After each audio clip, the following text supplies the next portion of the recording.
اب جب وہ فائبر کو کھاتا ہے تو وہ زیادہ گیس ریلیز کرنے شروع کر دیتا ہے جس کی وجہ سے بلاٹنگ ہونا شروع ہو جاتی ہے. تو اگر آپ فائبر کی انٹیک بھی بہت بڑھا دیں گے تو آپ بوجھل فیل کریں گے, آپ کی بلاٹنگ ہونا شروع ہو جائے گی. تو ضروری نہیں ہے کہ اگر آپ سبزیاں کھا رہے ہیں تو وہ بھی آپ نے ایک وافر مقدار میں کھانی شروع کر دی.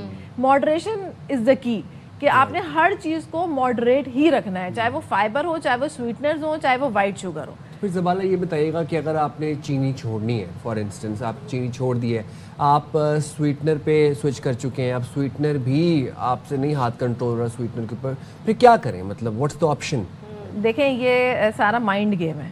اب اس میں اگر ہمیں یہ چیز پتہ ہے کہ یہ ایک چیز ہمارے لیے زہر ہے تو پھر تو اب ہم زہر کو ایکسیپٹ کر لیں یا اس کو ہٹا لیں. لیکن میں یہ کہتی ہوں کہ اگر کسی چیز کو آپ کمی کر بھی رہے ہیں نا تو گریجولی کریں, ایک دم سے نہیں کریں. کہ اگر آپ بہت میٹھا کھاتے تھے, آپ نے ایک دم سے چھوڑ دیا تو کریونگ ڈبل ہو کر سامنے آتی ہے.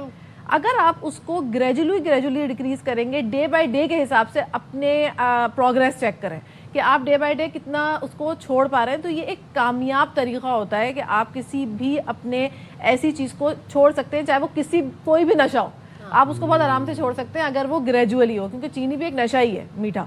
تو اور اس کا فلیور بہت تھوڑے ٹائم کے لیے آپ کے پاس رہتا ہے اور ایک دم سے اسپائک آتی ہے, اس پہ ختم ہو جاتا ہے. تو اس میں یہ کہ آپ سیکرین ایڈ کرنا شروع کریں آہستہ آہستہ. آپ جو بھی آپ کے سویٹنرز ہیں, لیکن ان کی کوانٹٹی بہت منیمل رکھیں. جیسے 2 وقت آپ چائے پیتے تھے, آپ 2 وقت ہی پئیں, یہ نہیں کہ چائے کے جی 4-4-5-5. پھر اس کے بعد آپ نے کہا کہ نہیں اب تو میں پی سکتا ہوں, اب تو میں یہ کھا سکتا ہوں. دوسری بڑی امپورٹنٹ بات یہ ہوتی ہے کہ ہمارا یہ فوکس تو ہوتا ہے کہ ہم چینی کو کم کر کے کیلوریز کم کر رہے ہیں, لیکن ہم دوسری طرف یہ نہیں دیکھتے کہ ہمارے پاس جو سویٹنرز کو ایڈ کیے والے بسکٹس آ رہے ہیں, جن بسکٹس کے اندر سویٹنرز ایڈ ہوتے ہیں تو ان کے اندر فیٹ کی بھی تو کتنی کوانٹٹی موجود ہے. مسکنسیپشن یہ بھی ہے کہ لوگ سمجھتے ہیں صرف چینی کھانے سے وہ ڈائبیٹک ہو جائیں گے یا چینی سے ہی ان کا وزن بڑھ رہا ہے. چینی ایک امپورٹنٹ فیکٹر تو ہے, رول پلے کرتا ہے, بٹ آپ کتنی کوانٹٹی کھا رہے ہیں, کتنا سٹارچ کھا رہے ہیں, کتنے آپ کاربس کھا رہے ہیں, یہ بھی بڑا میٹر کرتا ہے. بالکل. اور اس میں سب سے زیادہ جو پرابلمٹک سچویشن جب آ جاتی ہے جب آپ بہت زیادہ فیٹ میں بنی ہوئی چیزیں کھا رہے ہوتے ہیں اور آپ کہتے ہیں نہیں اس کے اندر تو آرٹیفیشیل سویٹنر ایڈ ہے اور یہ ہمیں نقصان نہیں پہنچائے گا, لیکن آپ یہ بھی تو سوچیں کہ اس کے اندر جو ٹیکسچر آ رہا ہے بسکٹ کا وہ فیٹ کی وجہ سے آ رہا ہے. اگر وہ فیٹ آپ اس کے اندر سے ہٹا دیں تو وہ بسکٹ سخت سے جو ہے بالکل بنتے ہیں, اس کے اندر خستگی رہتی ہی نہیں ہے. تو وہ کیلوریز اس طرح سے آپ لے رہے ہیں, آپ شوگر سے نہیں لے رہے تو آپ اس طریقے سے لے رہے ہیں. لیکن اگین یہی بات ہے کہ جو لوگ ڈائبٹک ہیں, شوگر کی وجہ سے ڈائبٹیز نہیں ہوئی ان کو ڈائبٹیز ہوئی ہے اور دوسری وجہ سے, کیونکہ آپ کے اندر انسولین کی پروڈکشن رک گئی ہے, پینکریاز نے کام کرنا بند کر دیا ہے. تو pancreas it self is a protein, insulin it self a protein, ٹھیک ہے. تو پروٹین میں بھی کہیں پرابلمٹک سچویشن آئی ہے آپ کے, جس کی وجہ سے یہ انسولین اتنی پروڈیوس نہیں کر پا رہے. تو جو شوگر آپ لے رہے ہیں انسولین اس کو کیری نہیں کر پا رہا, ہولڈ نہیں کر پا رہا. تو وہ شوگر کی وجہ سے ہوا نہیں ہے, وہ پرابلم ہوئی آپ کے کسی اور وجہ سے ہے, لیکن وہ ڈائگنوز اس لیے ہوئی کہ وہ شوگر کو کیری نہیں کر پا رہا. زبالہ ایک اور بھی تو ایشو ہے نا, ہماری ایٹنگ ہیبٹس بڑی میسڈ اپ ہیں. اب آپ دیکھیں کراچی میں ایک ایوریج بندے کی ایٹنگ ہیبٹ کیا ہے, صبح اٹھتے ہیں, اٹھ کے 2 پوڑیاں یا 2 پراٹھے تلے ہوئے فل ود ایگز اور ساتھ میں روغنی چنے, حلوہ اور ساتھ میں پھر 2 کپ چائے. یہ ہو گیا ناشتہ. اچھا ناشتے کی بھی ایک نہیں, ناشتے کی بھی ایک کنسیپشن یہ ہے نا کہ آپ بریک فاسٹ اچھا کریں اور دبا کے کریں. اس کے بعد دوپہر کو پھر آپ بریانی پہ آ گئے یا پلاؤ پہ آ گئے آپ, اور رات کو سوتے ہوئے پھر آپ نے کوئی برگر شرگر کوئی اس طرح کی, یا قورمہ چلے گا یا نہاری کا دور چلے گا. نہاری تو مطلب ہوتی ہے کہ ایوریج کراچی آئٹ کی لائف میں دن کی اگر میں بات کروں تو یہ کتنا نقصان دہ ہے. چینی تو چینی ہے, آپ کی ایٹنگ ہیبٹس کتنے نقصان دہ ہے. بعد میں پوچھوں گی کن لوگوں میں اٹھ بیٹھ رہے ہیں آپ. آج کل میجرلی یہ چیزیں دیکھنے میں آ رہی ہیں, اور مجھے ایسا لگتا ہے کہ اب کوئی بھی آؤٹ لیٹ کھلتا ہے نا تو وہ ناکام نہیں ہوتا, وہ بھرپور اس کے اندر جو ہے نا وہ کھانے پینے کے معاملات چل رہے ہوتے ہیں, اور ہم ہر نکڑ میں آج کل یہ چیزیں دیکھ رہے ہیں. تو بات یہ ہے کہ اس کو سمجھنا اور اس کی اویئرنیس ہی ضروری ہے, جو کہ بہت بہتر طریقے سے ہو بھی رہی ہے. تو اس میں یہ ہے کہ اگر آپ فیٹ کنزیوم کر بھی رہے ہیں یا آپ کو چنے کھانے بھی ہیں, اگر آپ کو نہاری کھانی بھی ہے, تو آپ اس کو تھوڑا سا کیلوری ڈیفیسٹ میں لے کے چلے جائیں نا.